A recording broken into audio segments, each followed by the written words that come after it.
എന്റെ പേരെത്താ? എന്റെ പേര് പ്രജീഷാണ്. ഞാൻ ഇല്ലടാ, ഞാൻ എന്തെങ്ങനെ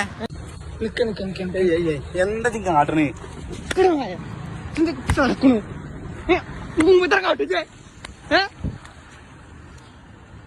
പോണോ പോണോ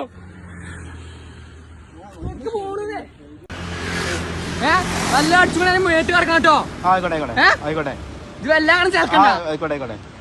എവിടേക്ക് പോണോ? ഇത് മലപ്പുറത്ത് ഒരു സ്ഥലത്ത് നടന്ന സംഭവമാണ്. മുണ്ടൂർ സ്ഥലത്ത് എങ്ങാണ്ട് നടന്ന സംഭവമാണ്.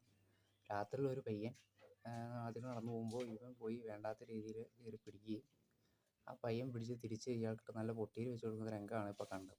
തല്ലി കിട്ടിയിട്ട് ഒന്നും ഇണ്ടാത്ത പോലെ ഒന്നും അറിയാത്ത പോലെ പുള്ളി അങ്ങ് പോണ സംഭവമാണ്. ആ സംഭവം എന്താണെന്നൊക്കെ നമുക്ക് വിശദീകരിച്ചറിയാം. ഇത് സീക്രട്ട് ഏജൻറ്റിൻ്റെ ഇൻസ്റ്റാഗ്രാം പേജിൽ നിന്നാണ് ഈ വീഡിയോ കിട്ടിക്കഴിഞ്ഞപ്പോൾ ഞാൻ മുമ്പ് കണ്ട സീക്രട്ട് ഏജൻറ്റിൻ്റെ ഇൻസ്റ്റാഗ്രാം പേജ് നോക്കിയപ്പോൾ അദ്ദേഹം അതിനകത്ത് ഒരു വോയിസ് ഇട്ടുണ്ടായിരുന്നു ഈ പയ്യൻ്റെ. ആ വോയിസ് ഒന്ന് ടൈംകാല ടൈമിൽ നടന്നു വരുന്നു. മലപ്പുറം കോട്ടപ്പടി ഉണ്ടല്ലോ, അതിൽ മുണ്ടുപറമ്പ് എന്ന സ്ഥലം ഉണ്ടല്ലോ മഞ്ചേരി ഭാഗത്ത്.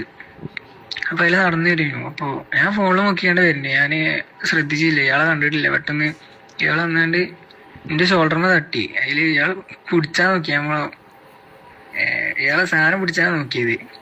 അപ്പം തന്നെ ഇയാളെ കൈ പിടിച്ചാണ് നല്ല കൊട്ടി, മുന്തൊക്കെ നല്ല കൊടുത്തു. ഇയാൾ എന്നിട്ട് മണ്ട, ഞാൻ തല്ലിയപ്പോൾ ഇയാൾ മണ്ട. അതാണ് സംഭവം.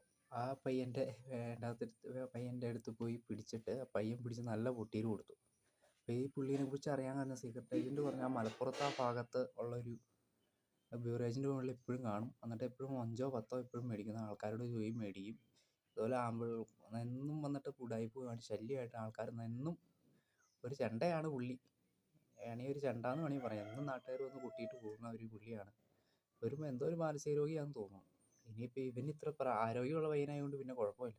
ഇച്ചിരി ഇല്ലാത്ത കൊച്ചുങ്ങളൊക്കെ ആണെങ്കിലോ ആൺപിള്ളേരോടാണ് ഇവന് ഇത്ര സൂക്കേടുള്ളത്. ഇച്ചിരി ഇല്ലാത്ത ഇച്ചിരി ഇല്ലാത്ത ആൺകുട്ടികളൊക്കെ തിരിച്ച് ആരോഗ്യമില്ല, ശേഷിയില്ല, തിരിച്ചറിയില്ലാത്ത കൊച്ചുങ്ങളൊക്കെയാണ് ധാരാളം അതിൽ പോകുന്നുണ്ടായിരിക്കും. ഇവനെന്തെങ്കിലും ഒറ്റയ്ക്ക് ഇരുന്നെങ്കിൽ ഇവൻ വല്ല തട്ടിക്കൊണ്ട് വലിയ ലൈംഗിക ചൂഷണം ചെയ്താൽ എന്താ ആരും അറിയും. അതുകൊണ്ട് ഇവനെ അറിയാവുന്ന ഒരു ദൈവത്തെ ഓർത്ത് ഇവൻ്റെ കുടുംബക്കാരുണ്ടെങ്കിൽ ഏതെങ്കിലും ഒരു ഭ്രാന്താശുപത്രി കൊണ്ടുപോയി അവനെ അഡ്മിറ്റാക്കും. അതെന്തേ പറഞ്ഞു, മറ്റ് ജയിലിലേക്ക് വിട്ട് അവൻ തിന്നു കൊടുക്കുകയുള്ളൂ. വല്ല ഭ്രാന്താശുപത്രി കൊണ്ട് 2 ചോക്ക് എടുക്കുമ്പോൾ സൂക്കേട് മാറിക്കോളും. ദൈവത്തെ ഓർത്ത് അത് മാത്രം ചെയ്യും. ഇതുപോലുള്ള എണ്ണങ്ങൾ എവിടെയുണ്ട്, ഇതുപോലെ കുറേ എണ്ണങ്ങൾ കാണും വഴിയിലൊക്കെ. അവനെയൊക്കെ പിടിച്ചുകൊണ്ട് പോയി വല്ല ഭ്രാന്താശുപത്രി കൂട്ടി ഷോക്ക് അടിപ്പിച്ച് അങ്ങ് കൊല്ലുക, അത്രയേ ഇപ്പോൾ പറയാനുള്ളൂ.